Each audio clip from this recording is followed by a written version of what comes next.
Sampurasun, sumangga cares jakarana bagian anu salajengna, wilujeng Bandung dukin kareksena.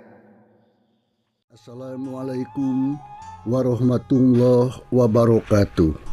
Sampurasunun wargi Mang Dedi baraya ki Sunda di Manabayana. Alhamdulillah urang disyukur ka Allah Subhanahu wa taala. Rehna danget ieu atuh Mang Dedi baris neruskeun hanca carita nu katunda dina judul Jakarana. Ayeuna bagian anu ka-55. Sakumaha anu parantos di Bandungan dina hanca nu katunda bagian anu ka-54na. Pedaran Mang Dedi kasapih wanci dina mangsana alam ti beurang di Pileubeungan, khususna atuh di guha anu katelah guha Leuweung Datar nu harita Badrowi kairing ku si Juha. Nyatana mawa mayitna si Obet ya nya kulantaran perlaya alias maut. Kumaha atuh para pamirsa lajenganana ieu carita langkung paos nama mangga urang sami-sami Bandungan ku sadayana namun kada hilap like, subscribe, komen sareng loncengna ditekan nya. Hatur nuhun lo kumaha urip perhatosanana mangga urang Bandungan caritana. Kaayaan alam ti beurang di Pileubeungan dina unggal ning ieu carita.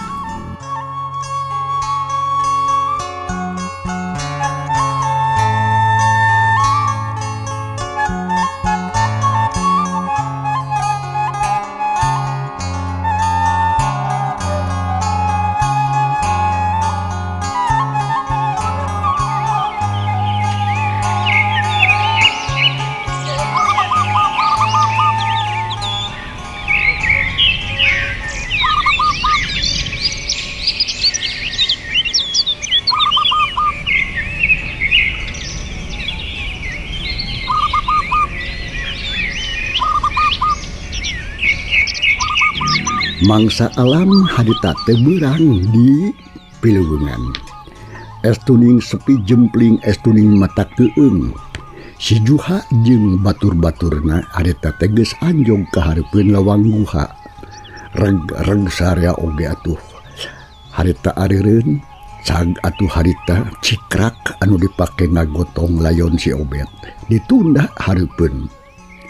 Sedengkeun atuh si Juha sok sanajan manehna sieun-sieun oge ku sang guru.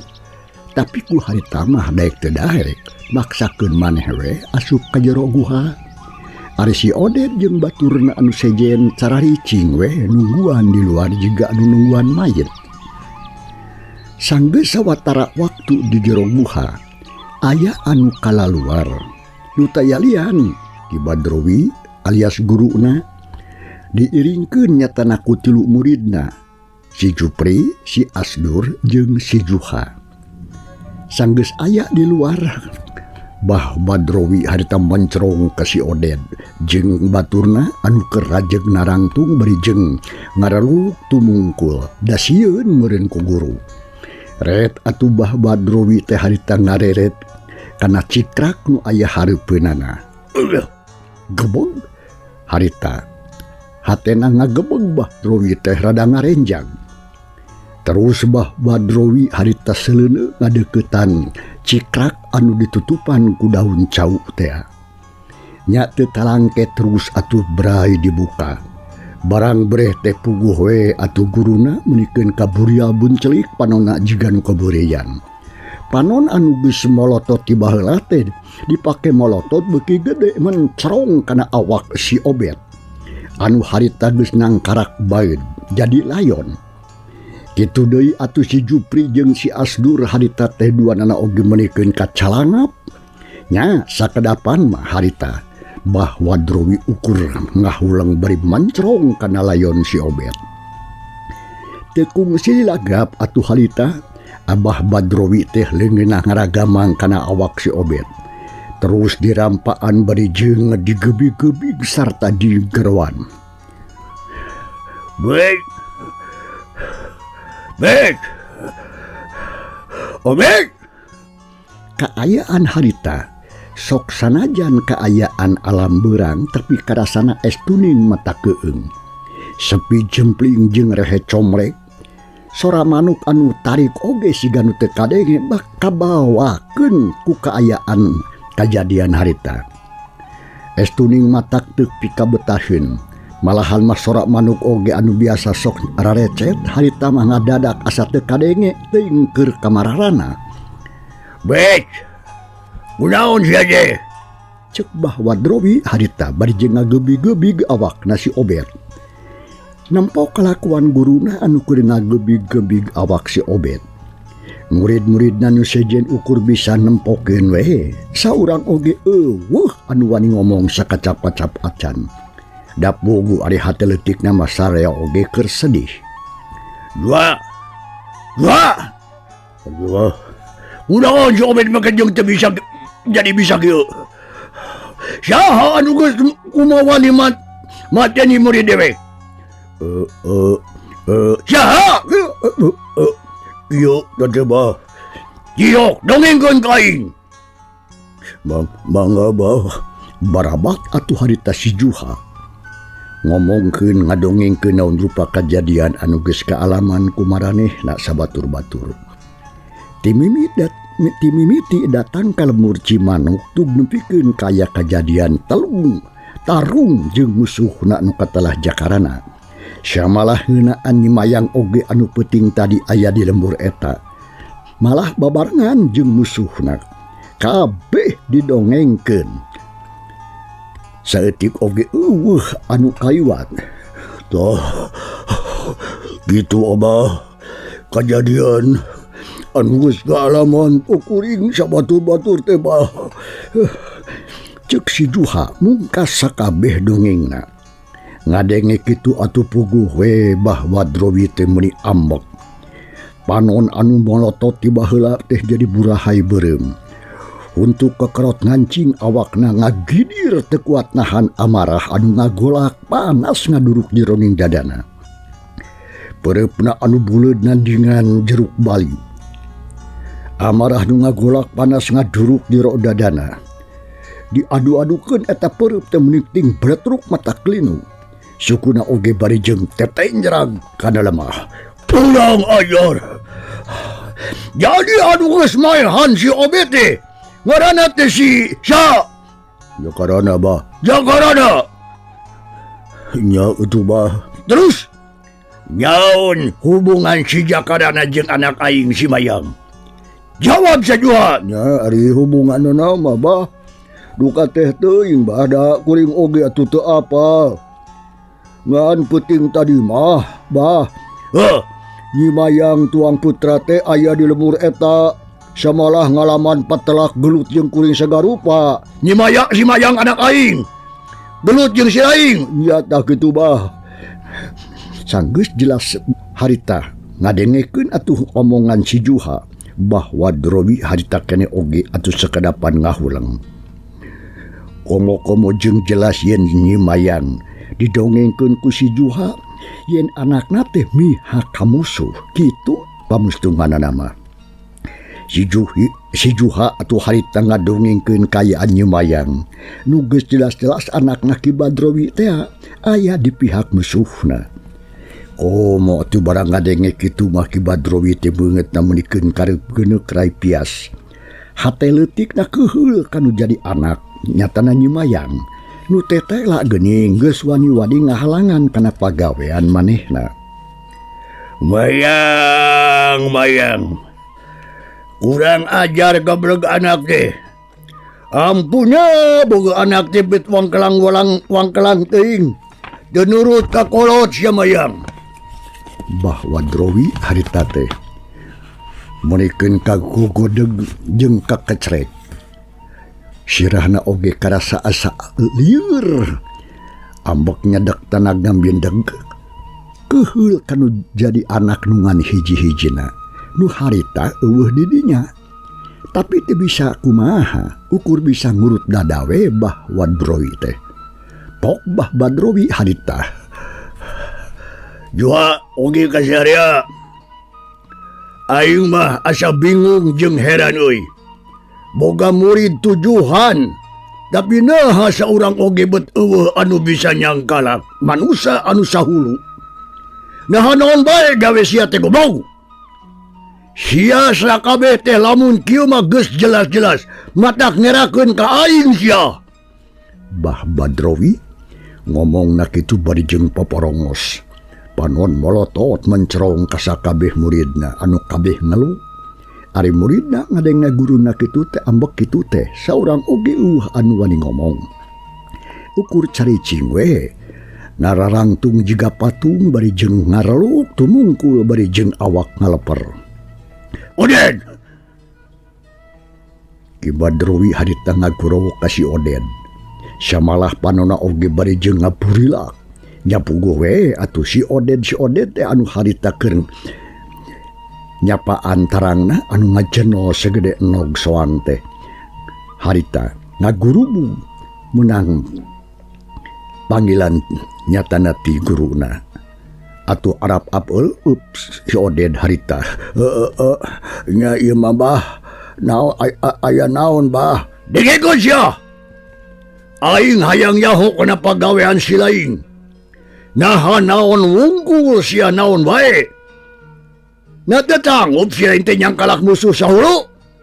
Kalah nyatu we sia magemul. Goblok. Ya naon? Kumaha tuh da baduh, degeningan musuh urang teh teu bisa dianggap enteng. Ya eta mah sadaya-daya we Abah. Tuh meureun katempok ku Abah oge ieu tarang kuring ge nepikeun ngajeno segede nog soang. Suku bertihan meuli garing kieu tuh awak nyeri. Tah eta sakabeh akibat patelak jeung musuh Abah. Si Oden ngomong kitu ka guruna bari jeung nempokeun tarangna anu memang ngajeno. Tapi keur kitu Bah Badrowi teh nempo kitu teh lain karunya. Tapi kalakah beuki ambok. Digle ngadeukeutan ka si Obed. Sakilat atuh ngayunkeun dampal leungeunna nepikeun ka meber ngarah kana palipisan si Oden. Hiu. Aduh. Kuak si Oden haritas keneh ngaguak. Awakna ngadaligdeug ka tukang ampir we ti kusruk. Untung we si Juha anu keur nangtung gigireun rikat ngajewang awak si Oden. Terus sina mundur ka tukang. Nampo si Juha anu nulungan si Oden Bah Badrowi kalakah beuki ambok. Sel atuh harita suku katuh ge Badrowi ngalayang ngajejek kana walikatna si Juha. Yo! Wah!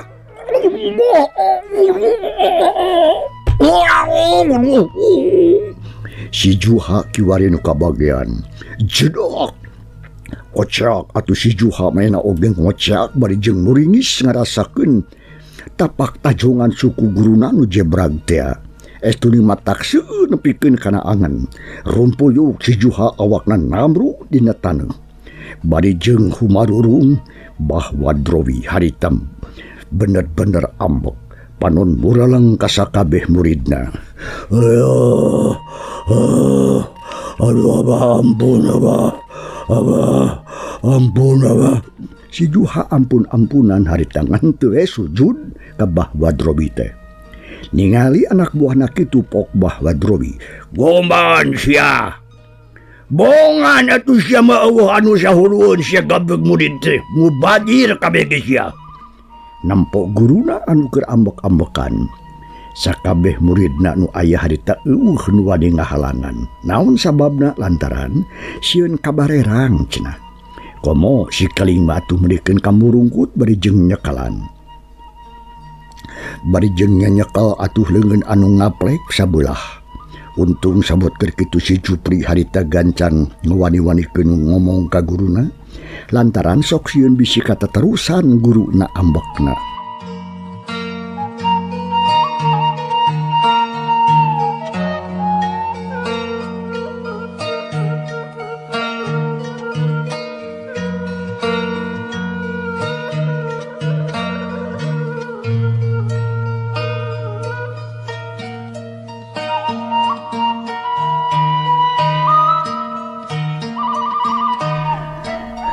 Bah, Naon na siya? aduh. Bah, geus bah tong ambok-ambokan bae bah. Tong ambok terus abah, da moal aya guna jeung mangpaatna sok sanajan murid abah sakabehna disiksa ku abah ge. Mending ayeuna mah urang gancang mulasara si Obed. Ngadenge kekacapan si Jupri.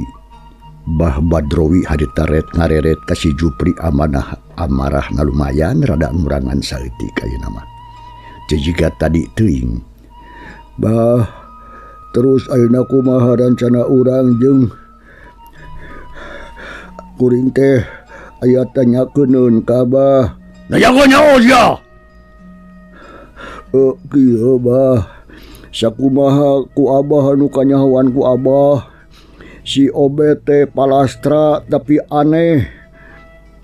Palastrana si Obed teh tapi palastra ku gegamanana atawa cekelanana sorangan.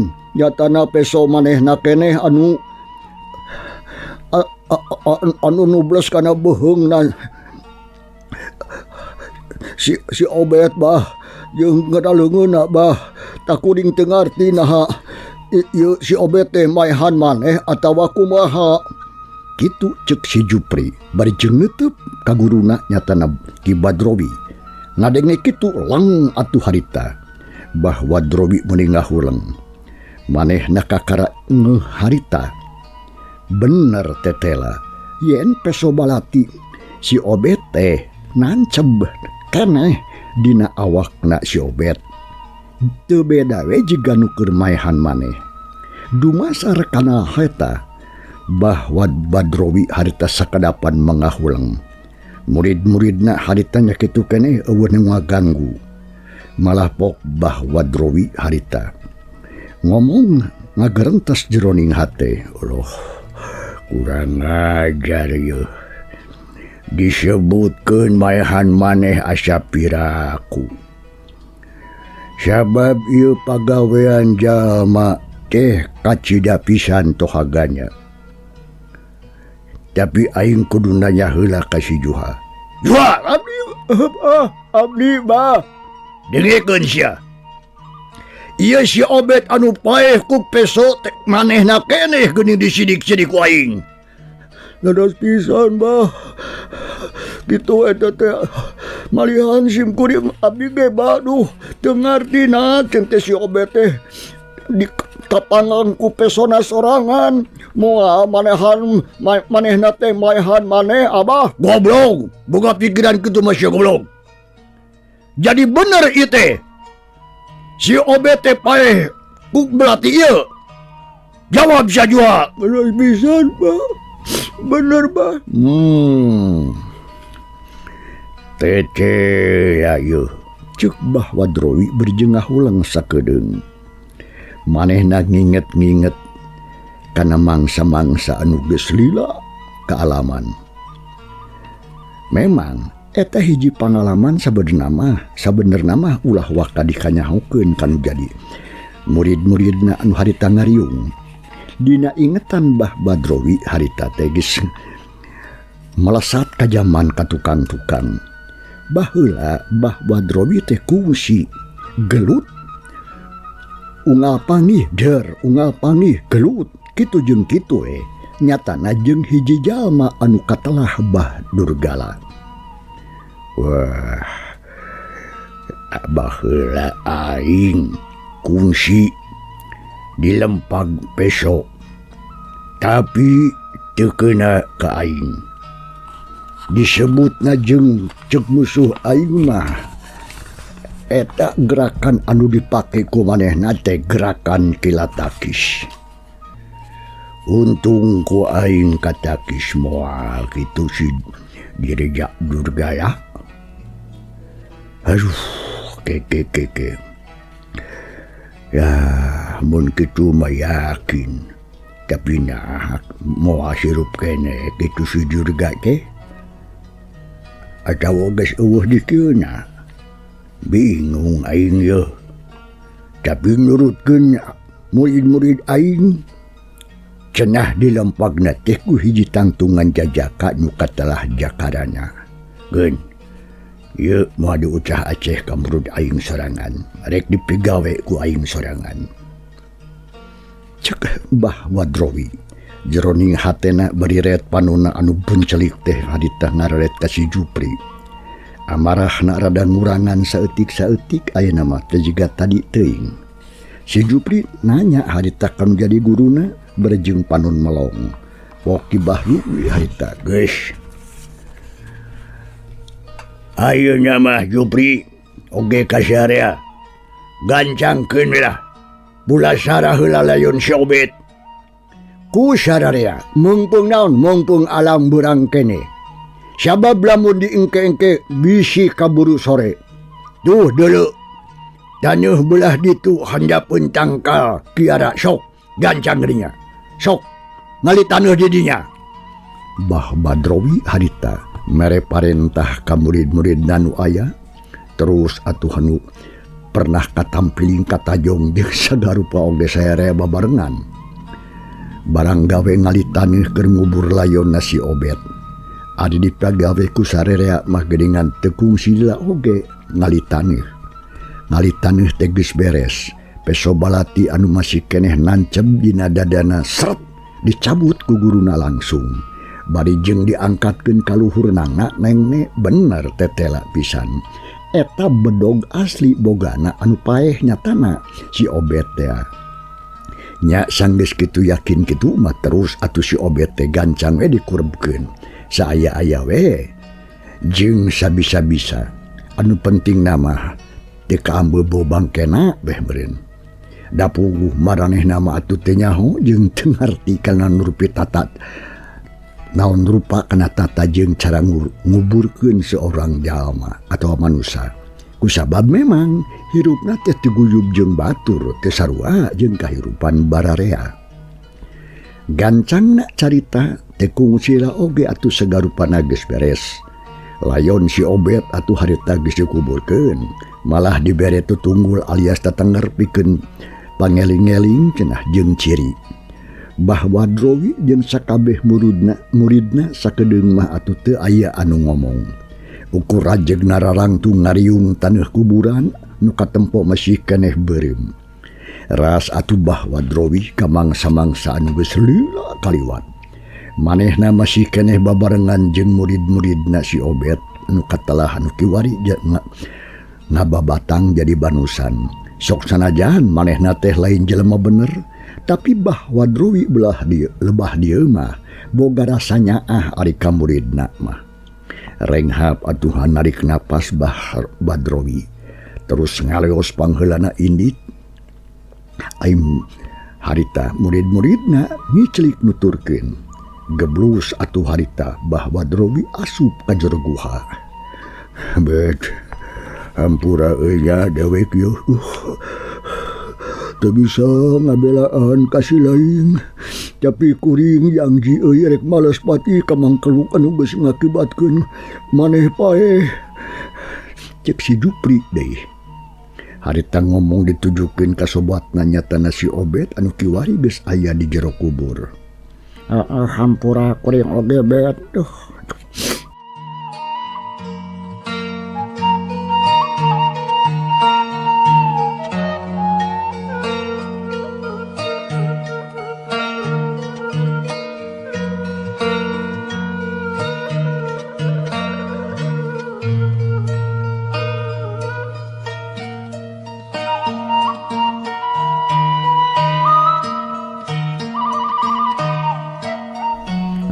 Hampura kuring oge bet. Jiga nama euy ti mimiti ayeuna mah geus moal bisa pabarengan deui jeung si lain. Urang geus beda alam pileuleyan bet euy pileuleyan. Kitu omongan si Oden. Bari jeung cungar cengir sebab tadi panampiling di guruna. Hate leutikna sedih si Oden teh. Malahan ngomongna oge bari jeung dumareuda sisimukeun. Pok si Dodeng harita teh atuh nimbrung milu nyambung nyarungsung kana omongan si Oded bieu. Hampura dewek oge bet euy. Sok ayeuna mah si lain sin betah-betah we jadi nyanya tong ka mamana. Ulah ngaririwaan sia ka uing sabatur-batur. Da ayeuna mah geus lain-lainna deui. Geus teh Den sia ngomong teh ngacapruk sia. Da ayeuna mah tugas kieu kabuktianana. Si Obed batur urang teh geus paeh, mending oge ayeuna mah lah urang gancang asup ka guha. Aing ripuh euy.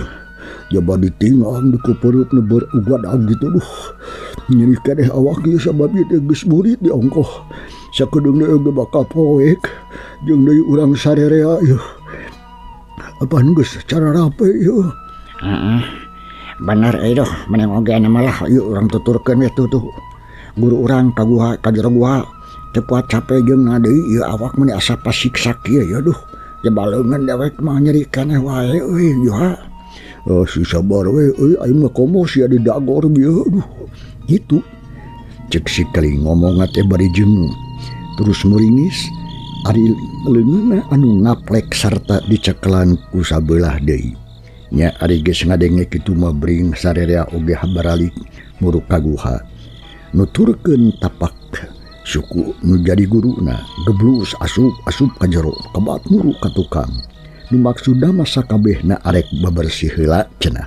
Sabab baju jeung awakna kabehanana oge kalotor becepo jeung barau. Kasugri para wargi gancangna mangsa alam dina ieu carita. Mangsa beurang nyaho-nyaho geus kaganti ku alam peuting. Di jero guha teh biasana mah atuh sok ganeng. Ayeuna mah ngadadak simpe sepi jempling. Bahwa Druwi jeung anak buahna harita teh keur darariuk ngariung aya anu keur udud, aya anu keur nyarane, aya oge anu keur mencetan suku sorangan. Ari Abah Badrowi harita teh leungeunna anu sabelah atuh keur njakelan padudan segede peurup orok. Nu haseupna ngebul mulek ka luhur bari jeung mencetan tarang sorangan jiga-jiga nu keur rieut jangar. Kaayaan alam peuting harita di jero guha kacida bedana ti kawas ti sasarina.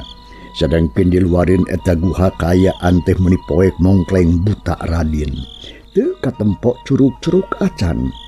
Sora jangkrik beunceuh jeung lonok tingkeur leunggaang nya kitu keneh diselangkut solat cihcir. Muni reang disarada patembalan jeung baturna.